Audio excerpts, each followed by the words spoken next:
right, so today is Friday, October 25th, and wanted to make a video to kind of get everyone up to date on current news with the United States and Israel. So Israel's planning on hitting Iran back, and the United States went a couple days ago, and somebody in the administration leaked the attack plans onto the internet. I know, surprise, surprise, the Biden administration screwed the Israelis and released their attack plans. So now the Israelis are forced to say, now we have to go and change the entire attack plan and war game it out before we can do it. And I see this a couple ways. One way is maybe they released a fake plan and Israel's just using this excuse to wait till our election is over because they're getting so much pressure from the current administration. That's a definite possibility. And they're just, they said, okay, we'll give you a fake battle plan, you release it, then we'll be like, oh no, and that'll give an excuse to pause. In the meantime, we'll continue to pound Hezbollah, and then we'll get around to Iran after your election's over. You'll be happy. We'll get a little more time pounding Hezbollah, and Iran will get theirs. And, you know, we've already waited a couple of weeks. What's a couple of weeks more to hold off before we start a major war? I don't know. The other thing is that this administration may have just screwed Israel. They may have just screwed our greatest ally in the Middle East just for politics, which, again, wouldn't surprise me. Either one of these, whether it be deception or a screw job, is equally possible in my mind. The other possibility is that they gave them a fake plan and they have the real plan already drawn up and they've used this as a deception and they're just going to go in this Sunday and pound the snot out of Iran because they'll drop their guard thinking that they have a respite for another week and a half. They might, you know, go on. Even if they're on high alert, I don't see how they're going to be able to stop Israel with their abilities. But anyway, we just have to wait and see on the Israel and Iran thing. It's going to play out like it's going to play out.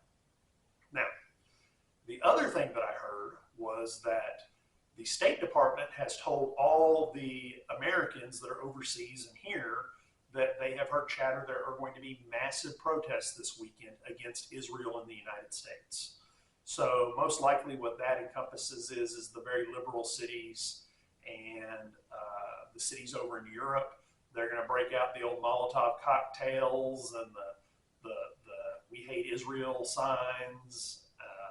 And they're going to go and protest Israel in the streets, probably at the Israeli embassy, maybe the American embassies. Again, just, I don't know, that's what's going to happen. I mean, God said the whole world is going to turn against Israel, and they're going to weep and gnash their teeth. And here's the ironic thing in my brain. We got hit on September 11th, 2001, and we spent 20 years pounding terrorists anywhere we could find them. We didn't care if they were in this country or that country. We sent a drone in and blew them up. We didn't care. We were the United States. We're pounding terrorists. If you got a problem with it, shut your cake hole. Okay? Israel gets hit. They go in and pound terrorists, and immediately it's somehow their fault. And then they get that terrorist problem fixed, and Hezbollah, which for an entire year shot missiles into northern Israel without provocation, and they left them alone, and they said, well, as long as you're hitting them, we're going to shoot missiles at you. Then they went in and kicked Hezbollah's rear end, and now everyone's screaming their bloody heads off about Hezbollah. It's like, okay, I can see defending Hamas, but you can't defend Hezbollah. I mean, how can you defend Hezbollah? They were in Lebanon. They had no reason to get involved in this, and they're getting their just rewards because they're planning on killing all the people in Israel. I mean, think about that. What if you had a couple different countries that just wanted to kill everyone in your country? I mean, and said it all the time and did things about it and blew people up in your country. I mean, in America, we won't put up with that. I mean, last time anyone did anything to us, 20 years of war came out of it. You know, we pounded two countries into the dirt and made them into parking lots. So, I mean, it's just so hypocritical that the entire world is attacking Israel. Now, the other thing that happened this week is on Tuesday, Wednesday, Thursday, the BRICS summit happened, which is a confederation run by Russia of countries that are friendly economically, and they're planning on even at some point making their own currency. But what they mainly do is they get together and they say, we're going to trade between each other and we're not going to use US dollars. Okay, we're we're out of working with the United States. We're the coalition against the United States economic plan. And again, Russia runs this thing. It's got India, China, Brazil. It has Iran as a member. It has Sudan. Ethiopia. Sorry, not Sudan. Ethiopia is a member. The UAE. All these different countries are members of BRICS. And so, guess who's at this conference rubbing elbows and talking? Vladimir Putin, the head of Turkey, Erdogan, and the new head of Iran. The three of them are getting together, talking about how they're going to work together to destroy Israel. And these are the three leaders that are going to do the Gog-Magog war: Russia, Iran, and Turkey. And they're chumming it up at conferences right now and talking about destroying Israel together. They're best buddies. I mean, you can't write this stuff. I mean, well, God wrote it, but you can't make this stuff up. It's happening exactly like it says. It's unfolding just like it said in the Bible. So again, I don't know when they're going to all band together, but they're chumming it up right now. They're having drinks. They're talking about death to the Israelis and how they're going to be doing that. You know, they're already working out their economic plans, and they're going to work out their war plans next. They're on great terms. And the more the United States does stuff, the more we force these parties together because we're so against Russia. We're forcing them into the arms of terrorists and China and North Korea. But nevertheless, God said this would happen. We just have to let it happen. I mean, and China was there too. So that's the king of the north, the king of the east, and the king of the south in the Bible, in the Daniel book. We're all at this conference together. Okay, the king of the north, the king of the east, and the king of the south. We're all together at the same conference this week for 3 days. I mean, think about that on a biblical standpoint of setting up the dominoes and getting them ready to fall.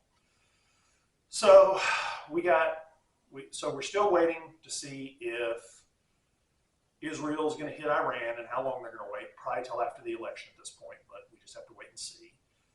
We got Iran, Russia, China, and Turkey chumming it up together at a conference that's anti-American and anti-West. We got this weekend coming up, we're going to have major protests, the big push against Israel. And just the whole world's heating up. I mean, they said it was going to be like birth pains, and it's just continuing, and it's getting, just like birth pains, they get closer together and they get stronger, and that's what's happening. There was one other thing I was going to tell you all about that I'm trying to rack my brain and remember. At least the plans. I think that's most everything. Okay, so anyway, that's what's going on this weekend. Lots of fun on a biblical standpoint. Another thing that I remember what it is. So a guy I was listening to was talking about the days of Noah and everything that's going on. And there's something very interesting. In 2024 to 2031, these are the only years that line up to be exactly that many days in the Bible from the book of Daniel. And what he was saying is that the tribulation time frame may have already started like on the Day of Atonement, to go from the Day of Atonement to the Day of Atonement, and that we're just waiting the 1 month and maybe 7 days, like in the book of Noah, that the flood happened. Because the flood happened 40 days into the year is when they got into the ark, and then 7 days after the water started to rain. They were in the ark 7 days before it rained. So that's his theory. So that would put the rapture in his book possibly a high-end date of around November 11th or November 18th. Again, I don't know. It could happen anytime, and I'm at the point now where it's just going to happen when it happens, and I'm going to stay faithful and keep putting out these videos. So thank you for listening, and I hope you have a great weekend. And as always, may you be salt and light in everyone's life, and may God bless you and keep you.